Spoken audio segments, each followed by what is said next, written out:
The Mini. Small, stylish and quintessentially British. Now over 50 years old, the Mini scene has never been stronger, with many different events held every year.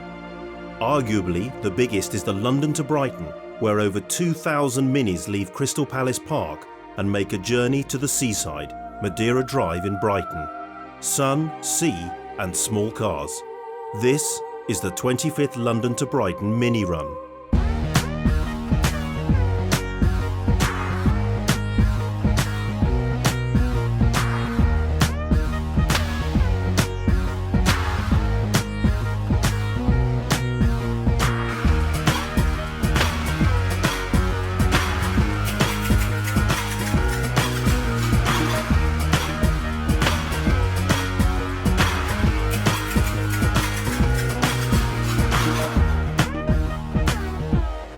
The run is organised by the London and Surrey Mini Owners Club.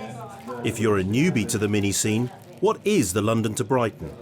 John Simpson, the chairman of the LSMOC, explains. London to Brighton Mini Run, it's a group of Mini enthusiasts, officially 2,200 on the run. Turn up at Crystal Palace, camp overnight with all their friends, have a good time, relax, anything they want to do, and then get woken up very, very, very early on the Sunday morning, around 4 or 5 o'clock, queue up. All the concourse cars are there in one area. They leave off earlier, leave first to get down to Brighton because they go a little bit slower. Then around about 9 o'clock, the main runners leave, and then it's a drive straight down the A23 all the way through, down through Purley and into Horsham and out the other side, and eventually reaching at Brighton, where there's parking on Madeira Drive. We have attractions, we've got traders, we have an auto test demonstration, we have one of our chosen charities, K9 Partners, do a demonstration with their dogs and the amazing things they do there. We have the show and shine, we have a charity auction, and hopefully we're still trying to get a celebrity to come along and do our prize giving for us, but that's still in the pipeline. This year, the run celebrates its 25th birthday, so the LSMOC want to make it extra special. The coordinator for this year's event is Eve Freeman, who has only recently been appointed into the role. I went along to the AGM and there was a vacancy for it, which I knew already, and I applied, because you had to apply to say that you'd like to put your name forward for.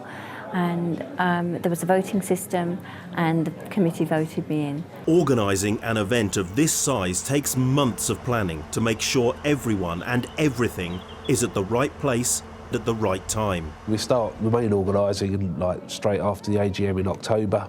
That's not looking at setting out the dates, what we're going to do, who's going to do what, and that's before you even start looking at lights, toilets, entertainment, caterers, people to park the cars, what time you're going to open, who's going to drive vans, how many tables, chairs, tea urns you're going to need.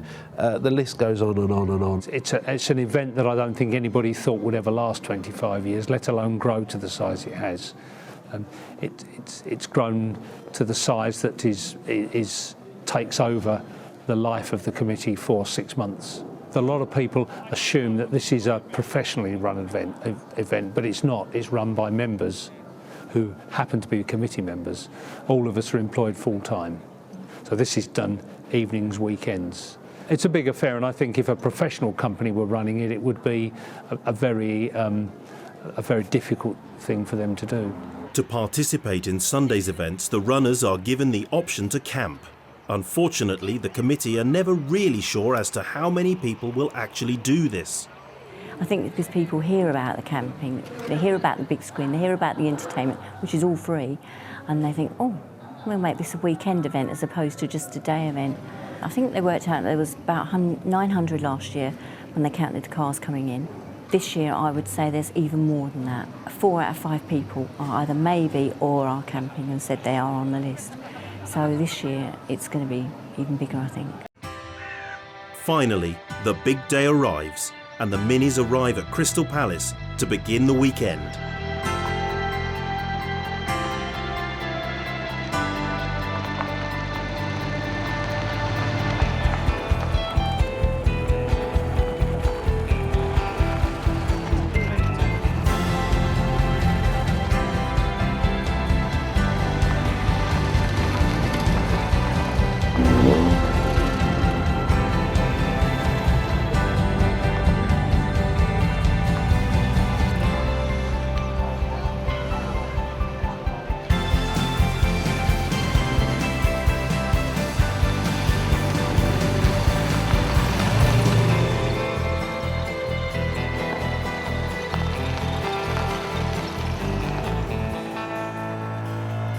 With the day now in full swing, it appears many people have turned up to camp, but squeezing them in doesn't appear to be an issue.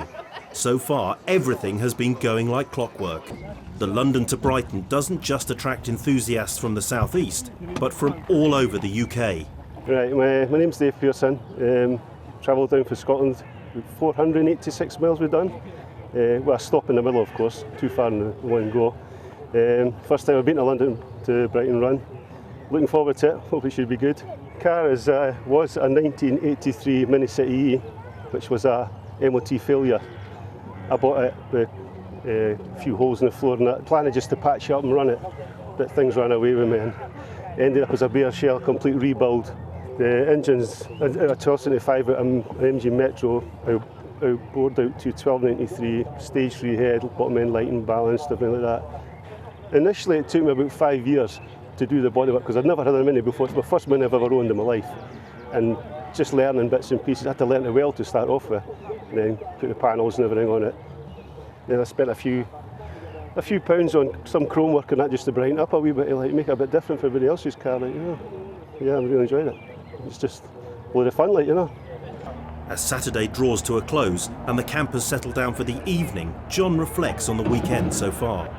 Fantastic turnout here yet again, completely packed out, well over 1,000 minis. I'd say there's far more than last year. Obviously the weather's helped, but yeah, brilliant. Atmosphere's great, people are loving the things we've put on today. The buses have been going out, packed again. Had 2 buses this year, as it was a great sort of success last year. It's been absolutely brilliant. It's turning a bit chilly, so hopefully the campers will settle down nicely, but who knows, it's going to be a long day tomorrow. Been a long day today, been up since 4 and a very sleepless night last night, so let's hope I can find my hotel later on tonight in Brighton and catch a few Zeds before being on the drive at about 3:45 tomorrow morning.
Every year, the participants get their hands on a run pack.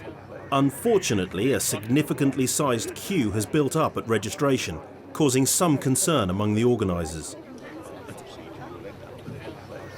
At 8:30, the organisers have decided to start the run and have suggested that those participants that don't have their run packs can pick them up in Brighton.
Having safely navigated through outer London and the roads into Brighton, soon the Minis are lining up on Madeira Drive.